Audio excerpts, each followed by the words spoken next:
তাফসীরে মাযহারি নামক একটা কিতাব, এই কিতাবের বর্ণনায় আসছে এই সন্তান তার বাবার খেদমত করতে করতে করতে করতে এক সময় সন্তানের বাবার মৃত্যু হয়ে গেল। এখন সন্তানের বাবার মৃত্যু হওয়ার পর সন্তান তার মায়ের খেদমতে মনোনিবেশ করে ফেলল।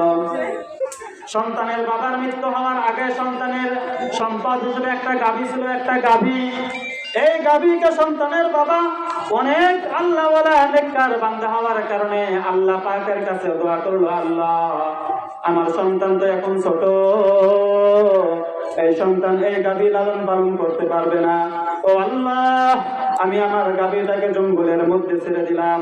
যখন আমার সন্তান বড় হবে, এই সন্তান আমার গাভীকে টাকা মাত্রই তুমি আমার সন্তানের কাছে এই গাভীটাকে পৌঁছায় দিবা।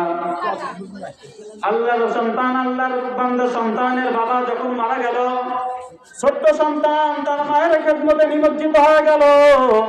নিমজ্জিত হওয়ার পর কিছুদিন অতিবাহিত হওয়ার পর সন্তান যখন বড় হয়ে গেল, তার মা তাকে ডেকে বলতেছে, সন্তান তুমি তো অনেক কষ্টে আমাকে লালন পালন করতেছো, আমার দেখাশোনা করতেছো, তবে শোনো তোমার বাবা তোমার জন্য একটা গাভী কিন্তু জঙ্গলের মধ্যে রেখে গেছে। তুমি ওই জঙ্গলের পাশে যাও, যাওয়ার পরে তুমি বলবা, ও ইব্রাহিম আলাইহিস সালাতু ওয়াস সালামের খোদা, ও ইসহাক আলাইহিস সালাতু ওয়াস সালামের খোদা, আমার গাভীটাকে আমার কাছে ফিরাইয়া দাও। এটা বলার মাত্র ওই আসমানের মালিক তোমার কাছে একটা গাভী পাঠাইয়া দিবে। ওই গাভীটাই তোমার বাবার গাভী, তোমার সম্পদ। সন্তান যাও, এরপরে ওই গাভীটা নিয়ে এসে বিক্রি করে তুমি তোমার সংসারের কাজে লাগাও। মায়ের কথা মতো সন্তান এবার জঙ্গলে চলে গেল। জঙ্গলে যাওয়ার পর ওই সন্তান আল্লাহ পাকের কাছে বলতেছে, ও ইব্রাহিম আলাইহিস সালাতু ওয়াস সালামের রব, ও ইসহাক আলাইহিস সালাতু ওয়াস সালামের রব, আমার বাবা যে আমার জন্য একটা গাভী ছেড়ে দিয়েছিল, ওই গাভীটাকে আমার কাছে পাঠিয়ে দাও। এই কথা বলতে দেরি হয়, আসমানের মালিক সাথে সাথে ওই গাভীটাকে ওই যুবকের কাছে পাঠিয়ে দিল। গাভীটা দেখা মাত্র ওই যুবক চিনে ফেলল। আল্লাহ পাকের কাছে গাভীটা বলল, আল্লাহ আমার জবানটা খুলে দাও, আমি তোমার বান্দার সাথে একটু কথোপকথন করতে চাই। আল্লাহ পাক গাভীর জবানটা খুলে দিল। গাভী এবার বলতেছে, রে সন্তান, এ মায়ের খিদমত গুজার সন্তান, তুমি আমার পিঠে ওঠো, এতে তোমার আরাম হবে, আমি তোমাকে পিঠে করে নিয়ে যাই। সন্তান জবাব দিল, ও গাভী, আমার মায়ের আদেশ হলো আমি যেন তোমার পিঠে না উঠি, চলো চলো তুমি আমার সাথেই চলো। এই কথা বলার পর গাভী বলতেছে, রে সন্তান, তুমি যদি আমার কথায় আমার পিঠে চড়ে বসতা, তাহলে আমাকে নিয়ন্ত্রণ করা তোমার জন্য কঠিন হয়ে যেত। তুমি যেহেতু মায়ের খেদমত গুজার সন্তান, তুমি যদি পাহাড়কেও সরাইতে চাও, মায়ের দোয়ার কারণে পাহাড়ও তোমার কথাই সরে দিতে অসম্ভব। এবার ওই গাভীটাকে নিয়ে সন্তান বাড়ির দিকে রওনা হয়ে গেল। বাড়িতে যাওয়ার পর সন্তানকে ডেকে বলল, মা, ও আমার কলিজার টুকরা সন্তান, এবার তুমি এই গাভীটাকে বাজারে নিয়ে যেয়ে বিক্রি করো। তবে বিক্রি করবা 3 স্বর্ণ মুদ্রায়। তবে একটা কথা মনে রাখবা, সেটা হলো যখন 3 স্বর্ণ মুদ্রা দাম হয়ে যাবে, আমাকে জিজ্ঞেস না করে কিন্তু এই গাভীটাকে তুমি তার কাছে বিক্রি করবা না। আমাকে জিজ্ঞেস না করে গাভী কখনোই বিক্রি করবা না। খেদমত গুজার সন্তান গাভীটাকে বিক্রি করার জন্য বাজারে নিয়ে গেল। অন্যদিকে আসমানের মালিক একজন ফেরেশতাকে মানব রূপে তার কাছে পাঠিয়ে দিল।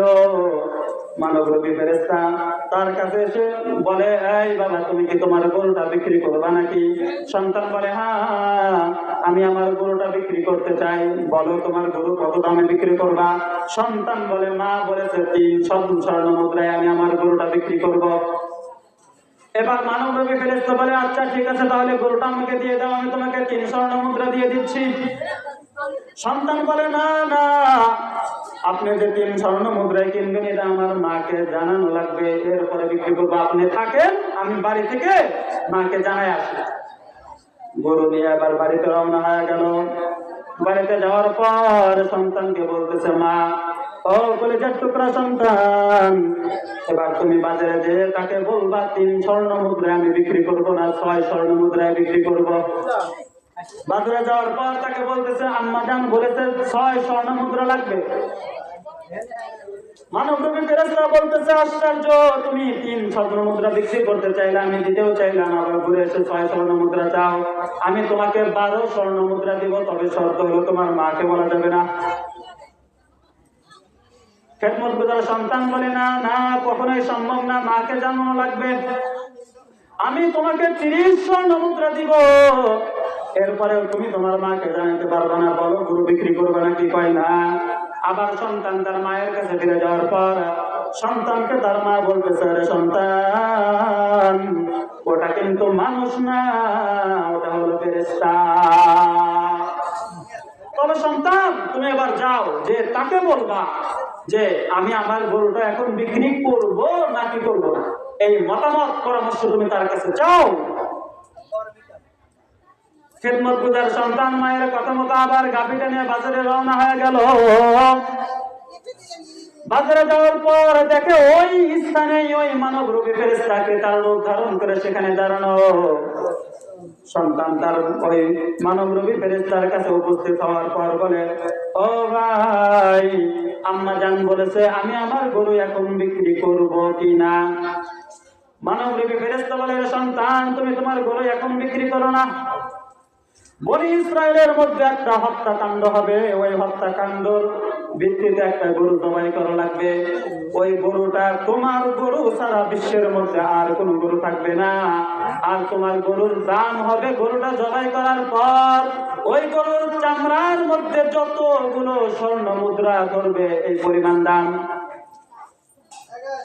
ও তো বিশ্বের মধ্যে কোটি কোটি নাকি বলে, একটা গরুর চামড়ার মধ্যে যদি স্বর্ণ মুদ্রা ঢুকানো হয়, এই সম্পদের মালিক যদি কেউ হয়, সে তো বিশ্বের মধ্যে কোটি কোটি। সন্তান মানবরূপী ফেরেশতার কথা শোনার পর বাড়ির দিকে রওনা হয়ে গেল। অল্প কিছুদিনের পর ওই বনি ইসরায়েলের মধ্যে একজন আরেকজনকে সম্পদের মোহে হত্যা করে ফেললো। পয়গম্বর মুসা আলাইহিস সালাতু ওয়াস সালামের কাছে গেল। এরপরে পয়গম্বর মুসা আলাইহিস সালাতু ওয়াস সালাম একে একে গরুর রং এমন হওয়া লাগবে, বয়সটাও এমন হওয়া লাগবে, ওই গরুর দ্বারা কোনোদিন হাল চাষ করে নাই, ওই গরুর দ্বারা কোনোদিন পানি সেচের কাজ করে নাই, ওই গরুর বয়সটা কম হবে না, বেশিও হবে না, মধ্যম পর্যায়ের হবে। ওই রকম যেই বর্ণনা পয়গম্বর মুসা আলাইহিস সালাতু ওয়াস সালাম দিয়েছেন, ওইটা ওই গরু ছাড়া আর কোনো গরু নাই। এবার তারা খোঁজ করতে করতে ওই গরুর সন্ধান পেল, আর ওই গরুর দাম হলো, গরু জবাই করার পর ওই গরুর চামড়ার মধ্যে যত স্বর্ণ মুদ্রা ধরবে এই পরিমাণ স্বর্ণ মুদ্রা এই সন্তানকে দেওয়া হবে। সন্তানকে দিয়ে দিল। সন্তান এখন কোটিপতি। কার দোয়া? মায়ের দোয়া, মা বাবার দোয়া। এই কারণে যুবকদেরকে বলবো, মা বাবার সাথে কোনোদিন খারাপ ব্যবহার করবা না। বাকি বুঝতে কথা শুনেছেন?